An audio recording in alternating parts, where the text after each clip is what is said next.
Hello दोस्तों, राधे राधे। कैसे हैं आप सब? उम्मीद है सब अच्छे होंगे और अच्छे से पढ़ाई वढ़ाई कर रहे होंगे अपनी। तो चलिए स्टार्ट करते हैं हम आज की अपनी वीडियो। अभी तक हम इंटरेस्ट ऑन कैपिटल तक पढ़ के आ चुके हैं। मैं आपको एक हल्का सा ब्रीफ में थोड़ा सा बताना चाहती हूँ कि हमने क्या पढ़ा था इंटरेस्ट ऑन कैपिटल के बारे में, ठीक है, ताकि हमारा रिवीजन हो जाए। तो इंटरेस्ट ऑन कैपिटल, सबसे पहले हमने जो पढ़ा था वो क्या था कि जो आपकी ओपनिंग कैपिटल होगी, ओपनिंग कैपिटल का क्या मतलब है कि ईयर की स्टार्टिंग में जो आपकी कैपिटल का अमाउंट गिवन होगा उसके ऊपर आप लोग जो है इंटरेस्ट कैलकुलेट करते हैं। तो opening capital into interest rate multiplied by interest rate upon 100 into month divided by 12। ये आपका इंटरेस्ट ऑन कैपिटल कैलकुलेट करने का क्या था, फॉर्मूला था, ठीक है। इसके बाद में हमने क्या पढ़ा था कि इंटरेस्ट ऑन कैपिटल से रिलेटेड प्रोविज़न्स क्या क्या हो सकते हैं, ठीक है। फर्स्ट हमने देखा था कि पार्टनरशिप डीड नहीं हो तो इंटरेस्ट ऑन कैपिटल भी नहीं दिया जाएगा। सेकंड क्या देखा था, पार्टनरशिप डीड हो, ठीक है, लेकिन आप उस इंटरेस्ट को चार्ज मानोगे या एप्रोप्रिएशन, इसकी इन्फॉर्मेशन आपको गिवन नहीं हो तो इस केस में आप हमेशा क्या मानेंगे, एप्रोप्रिएशन मानेंगे। और एप्रोप्रिएशन का क्या मतलब होता है कि अगर प्रॉफिट है तभी आप इंटरेस्ट दोगे, प्रॉफिट नहीं है तो आप इंटरेस्ट का पेमेंट भी नहीं करोगे। प्रॉफिट नहीं है मतलब क्या होगा कि अगर लॉस है, प्रॉफिट नहीं है लॉस है तो इंटरेस्ट का पेमेंट भी जो है वो नहीं होगा। यहाँ तक सबको क्लियर था, ठीक है। फिर हमने क्या बोला था कि अगर मान लो कि इसी केस में सेकंड जो पॉइंट हम पढ़ रहे हैं, सेकंड क्या कि पार्टनरशिप डीड ने अलाउ तो कर दिया बट चार्ज एप्रोप्रिएशन नहीं बताया, तो हम एप्रोप्रिएशन मान के चलेंगे। और एप्रोप्रिएशन के केस में प्रॉफिट होगा तभी इंटरेस्ट पेमेंट करेंगे। तो इसमें 3 केस थे कि अगर लॉस हो तो क्या, तो लॉस होगा तो आप दोगे ही नहीं, ठीक है। फिर सेकंड केस क्या था इसी का कि अगर प्रॉफिट ग्रेटर देन और इक्वल्स टू इंटरेस्ट है तो इंटरेस्ट जो है वो फुल यानी कि पूरा का पूरा इंटरेस्ट जो है आप पेमेंट कर दोगे। और थर्ड केस क्या था आपका कि प्रॉफिट अगर आपका इंटरेस्ट से कम है, तो हमने बात की थी कि अगर प्रॉफिट इंटरेस्ट से कम है तो इंटरेस्ट का पेमेंट करेंगे तो सही हम, बट अप टू प्रॉफिट, यानी कि जितना आपका प्रॉफिट है उतना ही इंटरेस्ट का पेमेंट हम करेंगे। यहाँ तक आपको समझ में आता है।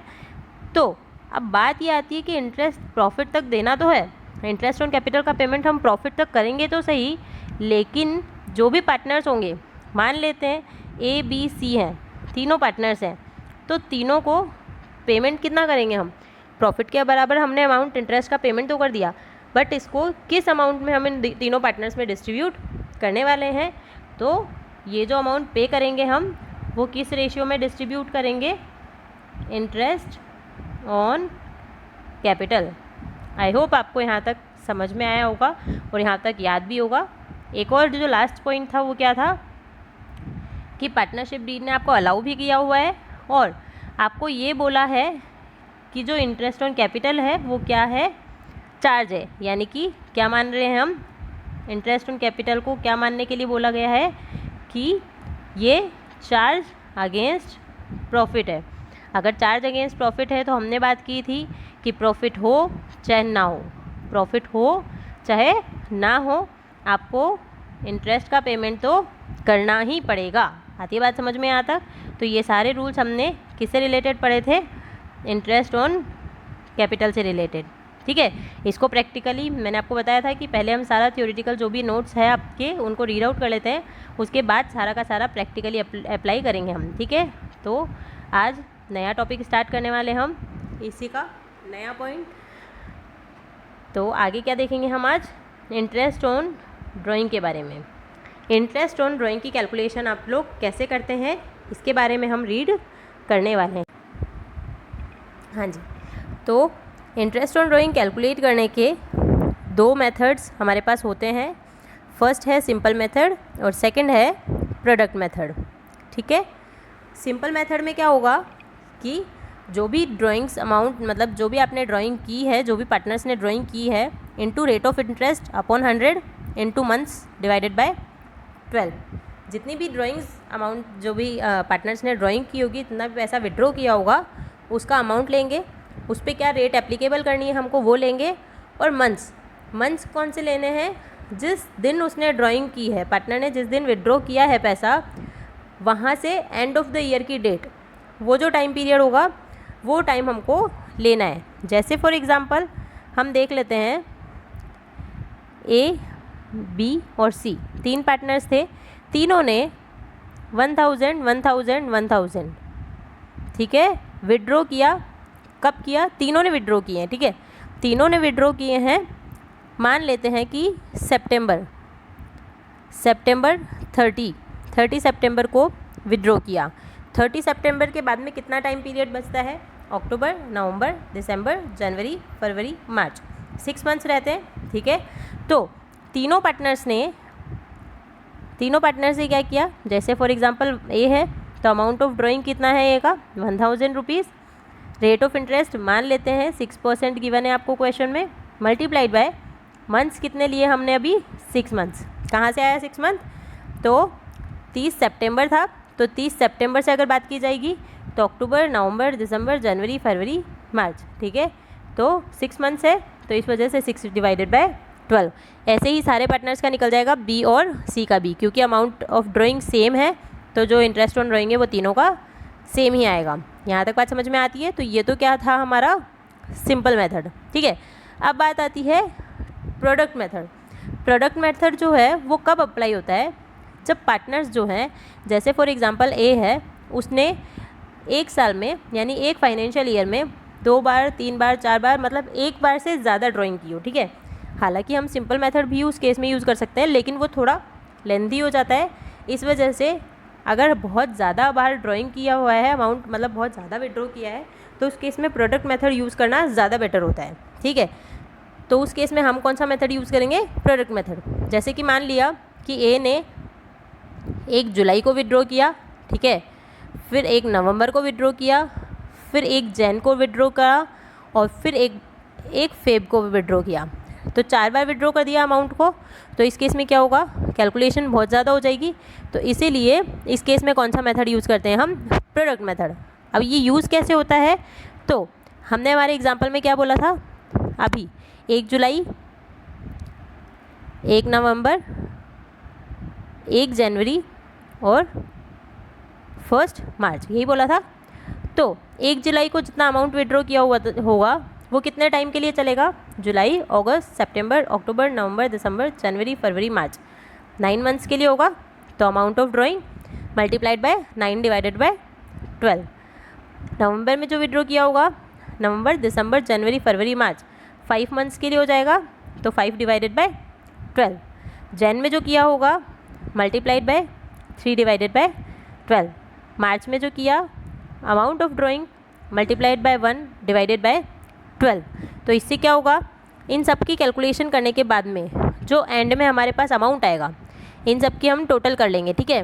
क्या करेंगे हम यहाँ? इसकी टोटल, जुलाई वाले की, नवंबर, जनवरी और मार्च, इन सब में जो अमाउंट आई उसकी टोटल लगाएंगे। तो ये क्या आ जाएगा हमारे पास में? Total product multiplied by interest rate divide by 100 into 1/12। अब 1/12 क्यों कर रहे हैं हम यहाँ पे? क्योंकि हमने जो मंथ्स की कैलकुलेशन थी वो ड्राइंग के अमाउंट के साथ ही कर दी थी। देखा अभी हमने जो ड्राइंग का जितना भी टाइम पीरियड बनता है कि उन्होंने पार्टनर ने उस ड्राइंग को कितने टाइम के लिए यूज़ किया है, वो टाइम पीरियड कैलकुलेशन में प्रोडक्ट कैलकुलेट करने के लिए हम ऑलरेडी ले चुके हैं।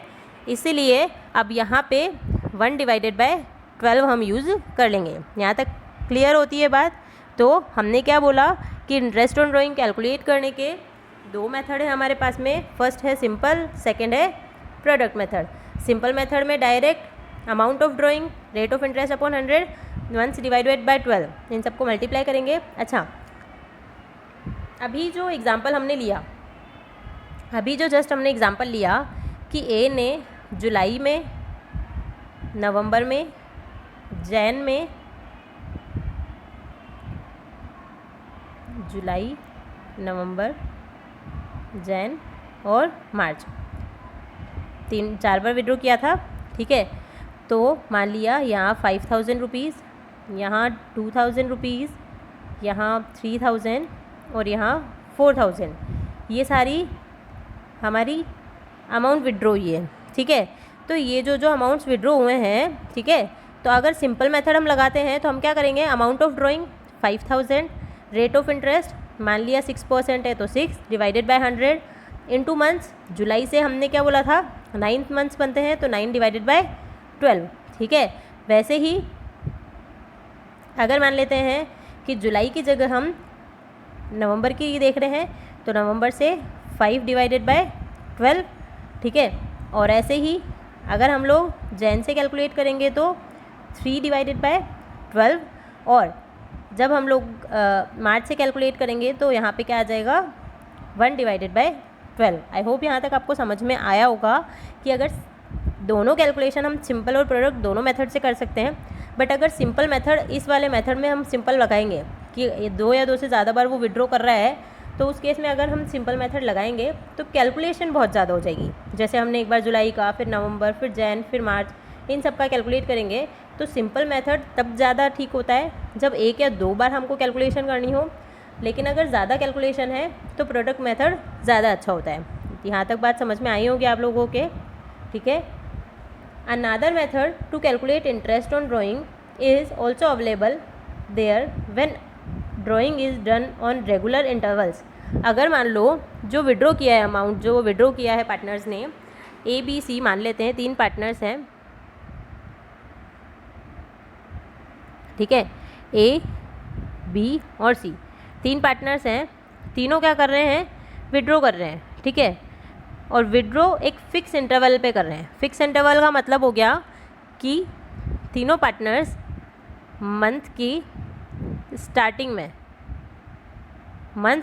में तीनों पार्टनर्स जो हैं वो 1000, 1000 और 1000 विड्रॉ कर रहे हैं।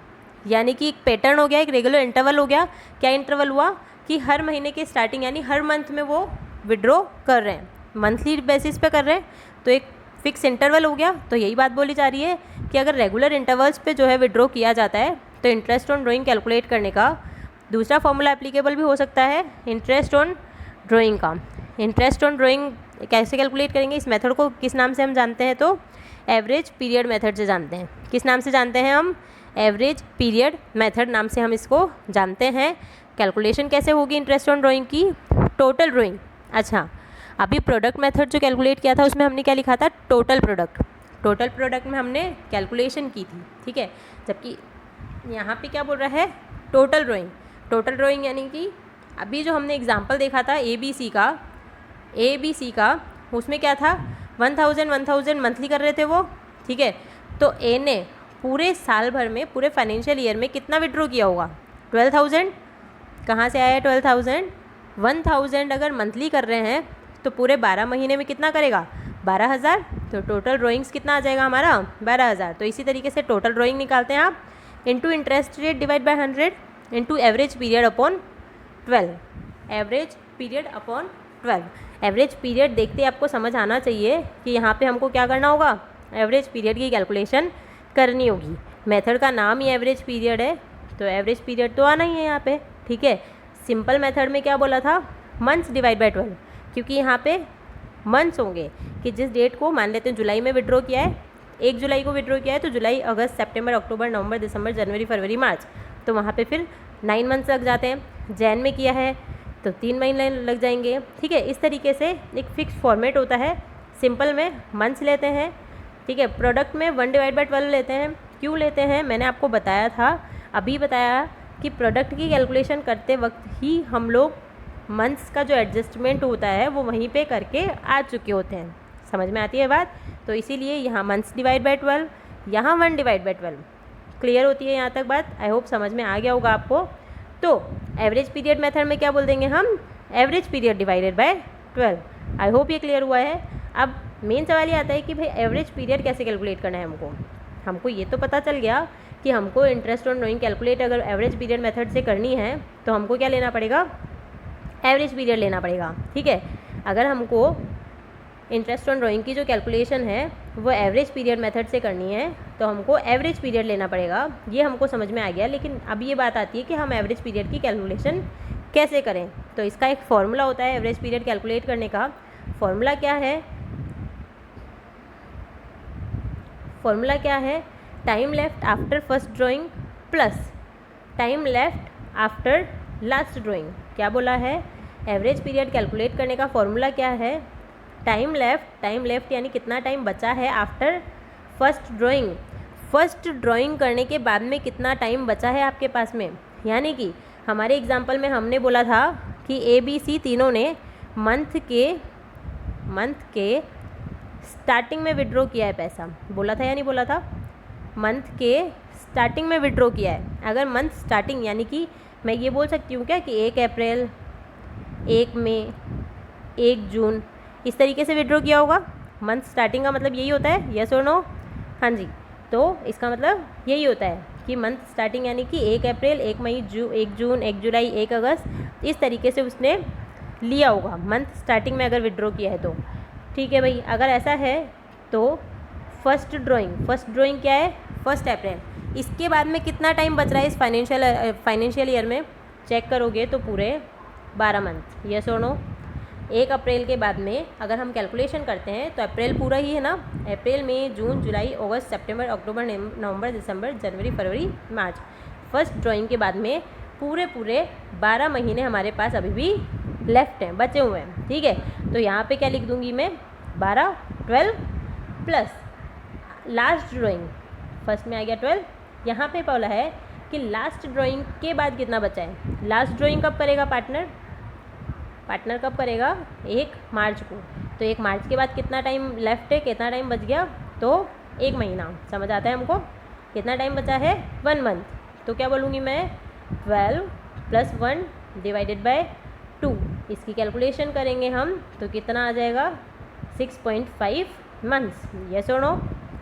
आता है समझ में? तो क्या मैं इतनी कैलकुलेशन करने की बजाय क्या ये बोल सकती हूँ कि अगर पार्टनर्स ने मंथ की स्टार्टिंग में विड्रॉ किया है पैसा, मंथ के स्टार्टिंग में विड्रॉ किया है, तो फॉर्मूला हमेशा यही लगेगा 12 + 1 डिवाइडेड बाय 2। तो कितना होगा? 6.5 मंथ। यस, तो इसीलिए हम ये याद रख सकते हैं कि मंथ स्टार्टिंग में होने पे हमेशा एवरेज पीरियड क्या होगा हमारा? 6.5 मंथ्स। आई होप आपको यहाँ तक क्लियर होगा। ठीक है, इसी तरीके से हम कुछ कैलकुलेशन और करके देख लेते हैं। मान लेते हैं कि हर मंथ के एंड में अगर पार्टनर्स अमाउंट विड्रॉ कर रहे हैं, क्या कर रहे हैं? हर मंथ के एंड में पार्टनर्स जो हैं वो अमाउंट विड्रॉ कर रहे हैं। अगर एंड में कर रहे हैं तो क्या मैं ये बोल सकती हूँ कि फॉर एग्ज़ाम्पल 30 अप्रैल, 31 मई, 30 जून, क्या ये बोला जा सकता है? इसी तरीके से रेगुलर 31 जुलाई, 31 अगस्त, 30 सितंबर। ठीक है, इस तरीके से ये चलेगा। यस और नो? अगर ये इस तरीके से चलता है तो हमारा फॉर्मूला क्या है? फर्स्ट ड्राइंग के बाद में कितना पीरियड बचेगा, कितना टाइम लेफ्ट रहेगा। 30 अप्रैल को अगर विड्रॉ किया है तो अप्रैल का महीना हटा देते हैं, अप्रैल मंथ हटा देते हैं, तो कितने बचेंगे हमारे पास? 11 मंथ्स। यस और नो? अगर मैंने 30 अप्रैल को विड्रॉ किया है तो अप्रैल तो ख़त्म हो गया ना। अगर अप्रैल ख़त्म हो गया तो बाकी कितने बचते हैं? मई, जून, जुलाई, अगस्त, सितंबर, अक्टूबर, नवंबर, दिसंबर, जनवरी, फरवरी और मार्च, यानी कि 11 मंथ्स बचते हैं। ठीक है, और लास्ट विड्रॉ किया कब किया होगा मैंने? 31 मार्च। यस और नो? लास्ट विड्रॉ कब किया होगा? 31 मार्च को। 31 मार्च के बाद में कुछ टाइम बचता है क्या? नो। 31 टाइम के बाद तो हमारा फाइनेंशियल ईयर ख़त्म ही हो गया। तो कितना आ जाएगा ये? 5.5 मंथ्स। तो एवरेज पीरियड कितना होगा? 5.5। तो हम इसको याद भी रख सकते हैं दैट मंथ एंड में अगर विड्रॉ किया है तो एवरेज पीरियड कितना आएगा? हमेशा 5.5। तो क्या बोला हमने? मंथ के स्टार्टिंग में है तो 6.5, मंथ के एंड में है तो 5.5। यस और नो? इसी तरह से हम और कैलकुलेशन कर सकते हैं। अगर मान लेते हैं मिड ऑफ मंथ अगर विड्रॉ किया जाता है मंथ के बीच में, यानी कि क्या मैं ये बोल सकती हूँ कि 50 अप्रैल, 50 मई। यस और no?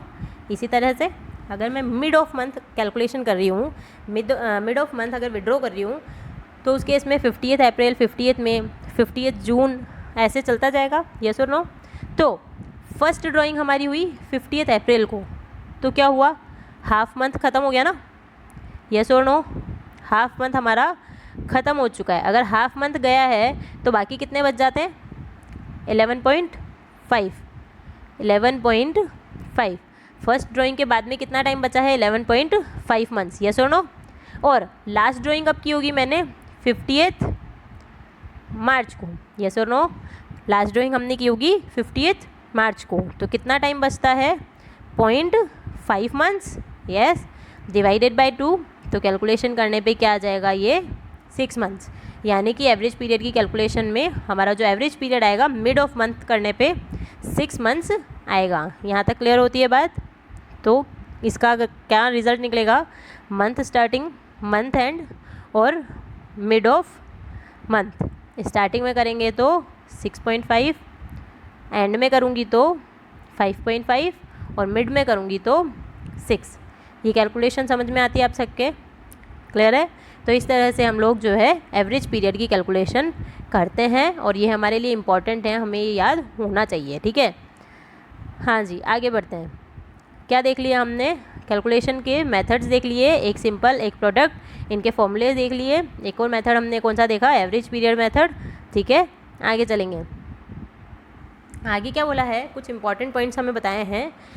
When a partner withdraws unequal amount on different dates, interest is to be calculated using simple method और प्रोडक्ट मेथड, ठीक है। अगर मान लो अलग अलग डेट को अलग अलग अमाउंट जो है वो विड्रॉ किया जा रहा है, रेगुलर इंटरवल वाला जो कॉन्सेप्ट है वो कब लगेगा, रेगुलर इंटरवल वाला अगर ड्राइंग जो है वो रेगुलर इंटरवल पे की जा रही है ना, और फिक्स अमाउंट से की जा रही है, मतलब कि 1000 तो 1000 1000 1000 1000 इस तरह से, ठीक है। हाँ, तो हम क्या बोल रहे थे कि कब लगेगा, ये जो मेथड है एवरेज पीरियड, जब एक फिक्स रेगुलर इंटरवल के बेस पे अगर विड्रॉ किया जाता है तभी ये अप्लाई होगा। लेकिन अगर मान लो कि वो अनइक्वल अमाउंट विड्रॉ करे, अनइक्वल डिफरेंट डेट्स पे, तो फिर या तो सिंपल मेथड या फिर प्रोडक्ट मेथड। और सिंपल और प्रोडक्ट मैंने आपको बता ही दिया कि कैसे कैलकुलेशन करनी है हमको इसमें, ठीक है। When dates of drawings are given and interest is to be charge at an agreed rate per annum, interest is calculated on basis of time. अगर ड्राइंग्स की जो डेट्स हैं वो गिवन है, जैसे फॉर एग्जांपल अभी हम दे देते हैं वही जो ए ने विड्रॉ किया था ऊपर, 1 जुलाई, 1 नवंबर, 1 जनवरी और 1 मार्च, डिफरेंट डेट है, ठीक है। तो ड्राइंग्स की डेट गिवन हो और इन सब के ऊपर 6% से आपको इंटरेस्ट ऑन ड्राइंग कैलकुलेट करना है, ठीक है। तो हम क्या करेंगे, क्योंकि अलग अलग डेट्स गिवन है हमको, तो हम टाइम बेसिस पे कैलकुलेशन करेंगे। 6% पर एनम होना चाहिए, ये ध्यान रखना।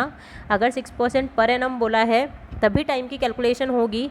अगर पर एनम गिवन नहीं है तो उस केस में आपका पूरा ईयरली का ही कैलकुलेशन होता है, ठीक है।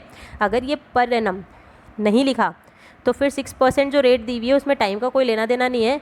जो भी अमाउंट ऑफ ड्राइंग्स है उस पर डायरेक्ट 6% अप्लाई कर देना है हमको, ठीक है। फिर उसके अंदर टाइम कंसिडर नहीं करना होता, ध्यान रह जाएगा इतना।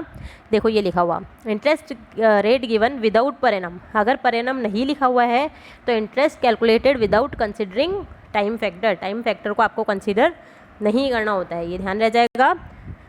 If date of withdrawal is not given, if date of withdrawal is not given, interest is to be calculated for 6 months average period. अगर मान लो विड्रॉ का अमाउंट डेट जो है वो आपको गिवन नहीं है, अगर आपको कुछ नहीं बोला कि कब विड्रॉ कर रहा है वो, तो उस केस में क्या होगा, हमेशा 6 मंथ्स ही हमको एवरेज पीरियड की कैलकुलेशन हमको करनी है। आई होप यहाँ तक आपको समझ में आ गया होगा, ठीक है। तो क्या देख रहे थे हम, ड्राइंग्स, इंटरेस्ट ऑन ड्राइंग की कैसे क्या कैलकुलेशन करनी है, हमने वो सब देख लिया है। वहाँ तक मुझे लगता है कि आपको समझ में आ गया होगा। अगर कोई प्रॉब्लम होती है तो आप कमेंट सेक्शन में बता दीजिएगा, ठीक है। आगे चलते हैं, drawing against capital. Interest on drawing की कैलकुलेशन कैसे करनी है हमने देख लिया, ठीक है। अब हम क्या देखेंगे, आपको याद होगा या नहीं होगा मुझे नहीं पता, हमने जब कैपिटल अकाउंट्स के मेथड देखे थे, फिक्स कैपिटल अकाउंट मेथड और फ्लक्चुएटिंग मेथड, उस वक्त मैंने आपको बताया था 2 तरह की ड्राइंग होती है। एक होती है ड्राइंग अगेंस्ट कैपिटल, एक होती है ड्राइंग अगेंस्ट प्रॉफिट। जो अगेंस्ट कैपिटल वाली ड्राइंग थी वो मेनली फिक्स और फिक्स मेथड जो था वहाँ पे आपको याद होना चाहिए कि जो कैपिटल के अगेंस्ट ड्राइंग थी वो कैपिटल अकाउंट में जारी थी, और जो प्रॉफिट के अगेंस्ट वाली ड्राइंग थी वो कहाँ जारी थी, करंट अकाउंट में। याद आ रहा है कुछ? तो ड्राइंग अगेंस्ट कैपिटल का क्या मतलब है आपको याद होना चाहिए सबसे पहले तो, कि इसको कैपिटल अकाउंट में डेबिट करते हैं, जबकि इसको ड्राइंग्स अकाउंट में क्रेडिट डेबिट करते हैं, और वो ट्रांसफ़र कहाँ होती है, आपकी करंट अकाउंट में। यस और नो? आपकी कहाँ ट्रांसफ़र होती है? सबसे पहले तो ये ड्राइंग अकाउंट में डेबिट होती है, और फिक्स जो मेथड होता है उसमें इसको कहाँ लेके जाते हैं हम, करंट अकाउंट में। याद आ रहा है? तो सबसे पहले फर्स्ट पॉइंट क्या लिखा है कि अगर अगेंस्ट कैपिटल है तो वो कैपिटल में डेबिट होगी, जबकि प्रॉफिट के अगेंस्ट है तो ड्राइंग अकाउंट में डेबिट होगी। ड्राइंग अगेंस्ट कैपिटल जो है reduce capital immediately on withdrawal, जैसे ही विड्रॉ किया वैसे आपकी कैपिटल कम हो जाती है। ऑब्वियसली अगर आपने कैपिटल के अंदर डीआर कर दिया उसको, तो कैपिटल का अमाउंट क्या हुआ होगा, आपका कम हो गया होगा। अगर कैपिटल का अमाउंट कम हो गया दैट मीन्स कि आपकी जो कैपिटल है वो रिड्यूस हो गई। यस और नो? जबकि इसमें कैपिटल जब रिड्यूस होगी when final accounts are prepared and drawing is transferred to debit balance of partners capital account. जब आप लोग फाइनल अकाउंट्स प्रिपेयर करते हो, फाइनल अकाउंट का मतलब हो गया बैलेंस शीट। जब बैलेंस शीट प्रिपेयर की जाती है तो लाइबिलिटी साइड में, लाइबिलिटी साइड का जो ये पोर्शन ये होता है, इसके अंदर कैपिटल अकाउंट में से ड्राइंग्स को जब आप माइनस करते हो, ठीक है, तब जाके वहाँ पे कैपिटल रिड्यूस होती है। जबकि यहाँ पे क्या होगा, जैसे ही विड्रॉ किया वैसे ही कैपिटल रिड्यूस हो गई। यहाँ तक क्लियर होती है बात? चलो जी, फर्स्ट पॉइंट था कैपिटल अकाउंट में डेबिट होगी, जबकि ये ड्राइंग अकाउंट में डेबिट होगी। सेकंड पॉइंट था कि जैसे ही विड्रॉ किया अमाउंट वैसे ही कैपिटल कम हो जाएगी, जबकि यहाँ पे कब कम होगी, जब आप फाइनल अकाउंट बनाओगे और ड्राइंग अकाउंट जो है वो कहाँ ट्रांसफ़र करोगे, पार्टनर्स कैपिटल अकाउंट में। यहाँ तक क्लियर होती है बात? थर्ड पॉइंट क्या बोला है, इंटरेस्ट ऑन ड्राइंग इस पे नहीं दिया जाता, जबकि यहाँ इंटरेस्ट ऑन ड्राइंग गिवन होता है। Considered for calculating interest on capital, capital में से माइनस करते हैं इसको, ठीक है। इंटरेस्ट ऑन कैपिटल की जब कैलकुलेशन करनी हो तो इसको कंसीडर किया जाता है, जबकि इस ड्राइंग को माइनस नहीं किया जाता। Not considered for interest on capital. यहाँ तक क्लियर होती है बात? क्या बोला था हमने कि इंटरेस्ट ऑन कैपिटल में जो है इसको तो माइनस कर देते हैं। जब इंटरेस्ट ऑन कैपिटल कैलकुलेट करना है तो हम कैपिटल में से माइनस करेंगे। क्यों करेंगे? क्योंकि अभी हमने बोला कि यहाँ पे क्या होगा, कैपिटल रिड्यूस हो जाएगी। जैसे अमाउंट विड्रॉ करेंगे वैसे ही ये कैपिटल जो है रिड्यूस हो जाएगी। अगर कैपिटल रिड्यूस हो जाती है तो उस अमाउंट पे आप इंटरेस्ट ऑन कैपिटल नहीं दे सकते हो। आती है बात समझ में? जबकि यहाँ पे इसको कंसिडर नहीं करते हैं। आई होप आपको यहाँ तक समझ में आ गया होगा। मिलेंगे नेक्स्ट वीडियो में, ठीक है।